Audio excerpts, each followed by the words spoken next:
تاریکی کے اس سفر میں جب ستونوں کی روشنی مدم ہوتی جا رہی تھی، علی اور براؤنی نے ایک تنگ سرنگ میں قدم رکھا۔ یہ راستہ باقی سب سے مختلف تھا، نہ آواز نہ ہوا، صرف خاموشی۔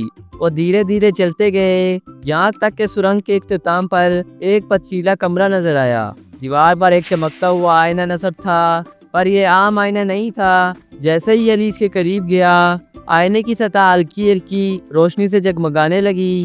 اچانک آئینے میں علی نے اپنا بچپن دیکھا، وہ وقت جب وہ ماں کے ساتھ ستاروں کی باتیں کیا کرتا تھا۔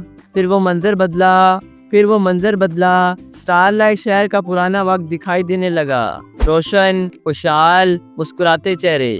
پھر ایک پراسرار عورت آئینے میں نمودار ہوئی، ایک سنہری لباس میں، بالوں میں نیلے موتی، آنکھوں میں درد۔ اس نے کہا، علی، تم ہمارا آخری چراغ ہو، شہر کو روشنی تم سے ملے گی۔ علی پیچھے ہٹ گیا، براؤنی نے بھونک کر اسے تسلی دی۔ تبھی زمین ہلنے لگی اور کمرے کی ایک دیوار کھل گئی۔ پیچھے ایک پرانی کتاب تھی جس میں دی لاسٹ ٹرائل لکھا تھا۔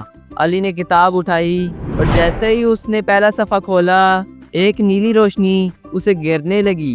وہ اور براؤنی ایک جادوئی راستے میں داخل ہو چکے تھے۔ یہ راستہ کسی اور ہی وقت اور دنیا میں رہ گیا۔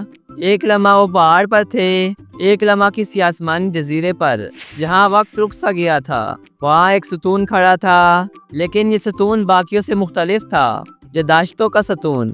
علی نے جیسے ہی ہاتھ رکھا، اس کے ذہن میں سب حقیقتیں اترنے لگیں۔ اس کی والدہ اسی شہر سے تھی، اس کے دادا اس ستون کے محافظ تھے، اور وہ خود اسی شہر کا وارث تھا۔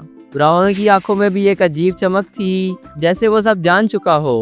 اسی لمحے ایک آواز گونجی، اگر تم سچ کو قبول کرو تو دروازہ کھل جائے گا، لیکن اگر ڈرو گے تو سب کچھ ختم ہو جائے گا۔ علی نے آنکھیں بند کیں، دل میں روشنی محسوس کی، اور پھر آہستہ سے بولا، میں تیار ہوں۔ ستون جگمگایا، دروازہ کھلا، اور ایک نئی آخری آزمائش علی اور براؤنی کا انتظار کر رہی تھی۔